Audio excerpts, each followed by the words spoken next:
یاد رکھ لیجئے کہ جو انسان مرتا ہے تو مرنے والے کو یہ پتہ ہوتا ہے کہ وہ دنیا سے جا رہا ہے، اور اس دنیا میں اس کی اولاد ہے، اس کا مکان ہے، اس کا گھر ہے، اس کے رشتہ دار ہیں۔ اسے معلوم ہے کہ اب وہ اس عالم سے، اس دنیا سے عالم برزخ کی طرف، برزخی جو دنیا ہے وہاں وہ جا رہا ہے۔ جب روح نکل جاتی ہے تو اس کو احساس ہوتا ہے، اس بندے کو پتہ چلتا ہے کہ اب اسے غسل دیا جا رہا ہے، اب اسے کفن دیا جائے گا، پھر اسے قبر میں منتقل کیا جائے گا۔ اب جانتے ہیں کہ جو انسان مرتا ہے اب یا تو وہ نیکوکار ہوتا ہے یا بدکار ہوتا ہے، اچھا یا برا۔ اگر اچھا انسان ہوتا ہے نا تو موت کے وقت ہی اسے احساس ہو جاتا ہے، کیونکہ اتنی آسانی اس کی روح نکالنے میں ہو جاتی ہے کہ اسے احساس ہو جاتا ہے کہ اب یہ برزخی زندگی اس کے لیے بڑا سکون اور اطمینان کی زندگی ہے۔ کیونکہ روح نکالنے میں دو طرح کے معاملات ہوتے ہیں، سختی اور نرمی۔ اگر نرمی ہے تو سمجھ لیجئے کہ بندہ اچھا ہے اور اس کی اب یہ برزخی زندگی اچھی ہوگی۔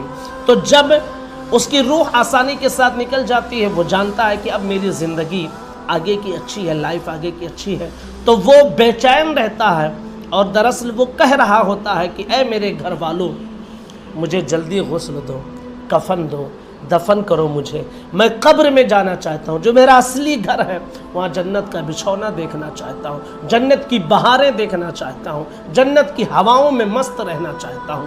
اور جو انسان نیکوکار ہوتا ہے تو پھر وہ سوچتا ہے اور کہتا ہے کہ اے میرے گھر والوں، مجھے کہاں لے جا رہے ہو؟ کیوں کالی کوٹھری میں مجھے ڈھکیلنے لے جا رہے ہو؟ میرا تو گھر یہی ہے، میرا مکان یہی ہے، میری اولاد یہی ہے، میری جائیداد یہی ہے، میری دولت یہی ہے، سب کچھ میرا یہی ہے، مجھے کہاں لے کر جا رہے ہو؟ دراصل اچھے انسان اور برے انسان سب کو یہ محسوس ہوتا ہے۔ بندہ جب قبر میں دفن کر دیا جاتا ہے اور اچھا بندہ ہوتا ہے جنت کی بہاریں ملتی ہیں، برا بندہ ہوتا ہے جہنم کا عذاب اس پر مسلط کیا جاتا ہے، قبر کا عذاب مسلط کیا جاتا ہے۔ اور جب کوئی بندہ اپنے گھر والوں کی قبر پر پہنچتا ہے اور سلام کرتا ہے تو قبرستان کے مردے اس کے سلام کا جواب دیتے ہیں، وہ پہچانتے ہیں، وہ جانتے ہیں گھر والے کہ اس کا بیٹا آیا ہے، اس کا پوتا آیا ہے۔ کون آیا ہے اس کے گھر والوں میں سے؟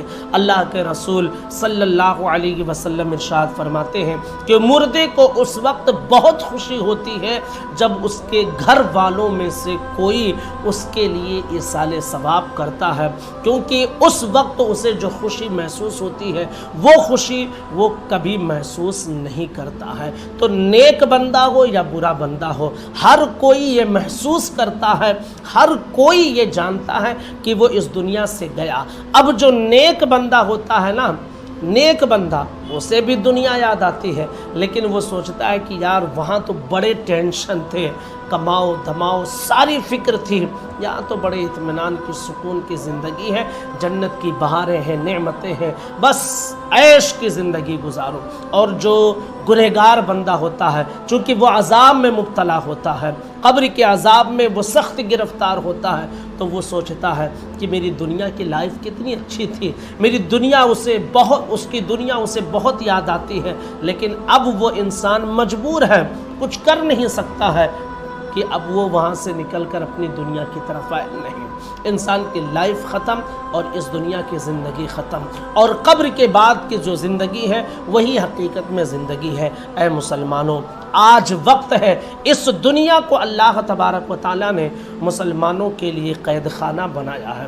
الدنیا سجن للمؤمن، کہ دنیا مومن کے لیے قید خانہ ہے، وجنت الکافر، اور کافر کے لیے جنت ہے۔ اگر مسلمان کو پریشانی آتی ہے تو فکر نہ کرے، یہ پریشانی جھیلے، مصیبت پر صبر کرے، آخرت میں اس کے لیے اللہ تبارک و تعالیٰ بہترین بدلہ رکھا ہے۔ اور اس دنیا میں کافر تو خوشی منائے گا ہی، اس لیے کہ مرنے کے بعد اس کے لیے جہنم کے علاوہ اور کچھ بھی نہیں ہے۔